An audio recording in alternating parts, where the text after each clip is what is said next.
E a dica de terreiro hoje é sobre o Senhor da Guerra. Oxoguian é tão letal que ele vence uma batalha sem sujar as suas roupas e a sua espada de egé, de sangue. Eu sou a Deloyal Jubará, sou especialista em fotografia de terreiro e tenho esse senhor no meu enredo.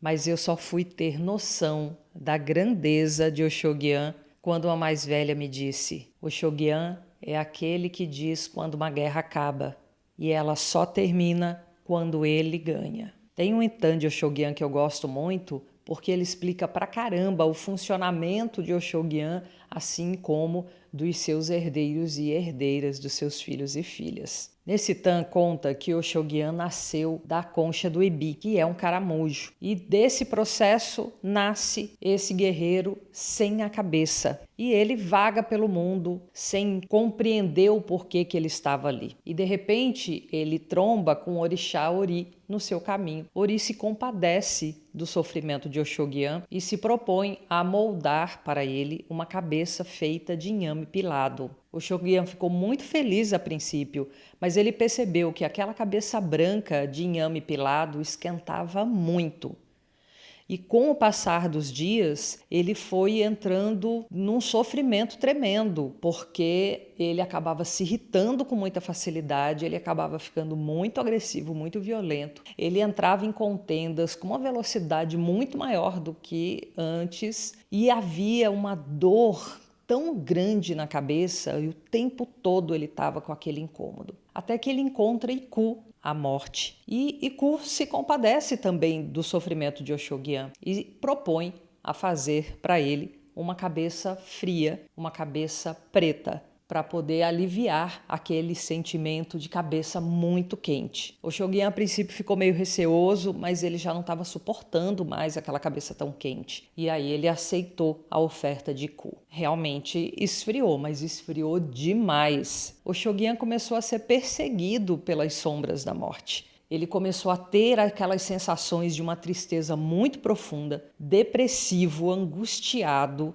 Era um terror contínuo. Até que ele encontrou Ogum pelo caminho. Ogum, vendo o desespero de Oxoguian, emprestou a ele a sua espada e Oxoguian conseguiu afastar a morte. Ogum então foi tentar tirar aquela cabeça preta que estava sobre a cabeça branca. E apertou, puxou e acabou por fundir as duas cabeças. Essa fusão fez com que a cabeça de Oxoguian ficasse azulada. Ao se fundirem, criaram um Ori mais equilibrado. E isso mostra também o quanto filhos e filhas de Oxoguian precisam zelar dos seus oris com mais atenção do que a maioria, porque existe uma tendência a serem muito teimosos, a se irritarem com facilidade, a gerarem contendas absurdas onde eles estão. Embora, se a gente for levar em consideração, normalmente as contendas que o povo de Oxoguian levanta, ele traz a verdade para que a mentira seja destruída, mas nem sempre as pessoas estão acostumadas a lidar com a verdade. Porque se tem uma coisa que o povo de Oxoguian e Oxoguian não suportam, é a mentira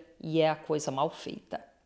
Oxoguian, por muitos conhecido também como Exuguian, tamanha a semelhança da personalidade de ambos os orixás e também pela intrínseca ligação de ambos, tanto que é Oxoguian que presenteia Exu com o Okotô, que é um dos seus grandes símbolos, né? Que é aquele caramujinho com aquela espiral ascendente. Eu vou deixar uma imagem aqui. O Oxoguian, ele deixa muito em seus filhos essa sensação de insatisfação constante. É como se sempre faltasse alguma coisa.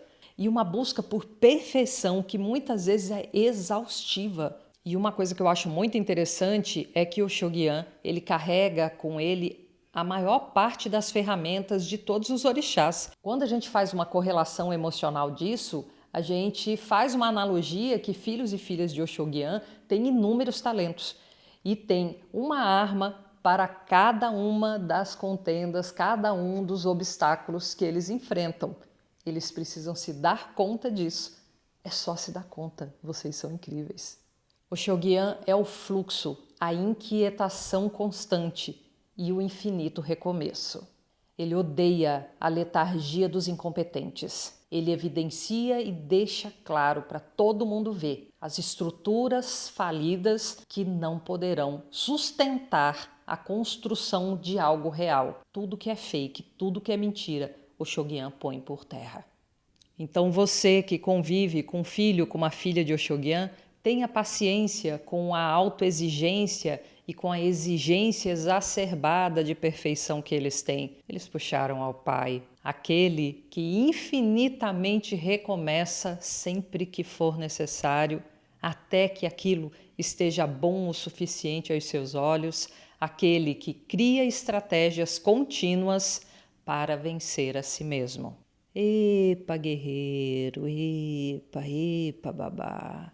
Nos garanta uma ótima sexta-feira, Pai, porque no Candomblé toda sexta-feira é santa.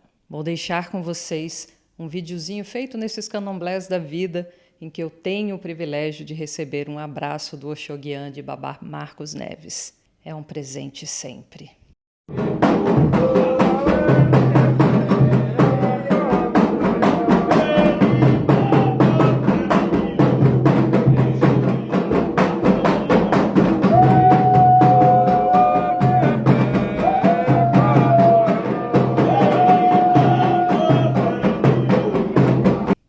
E me siga para mais dicas de terreiro.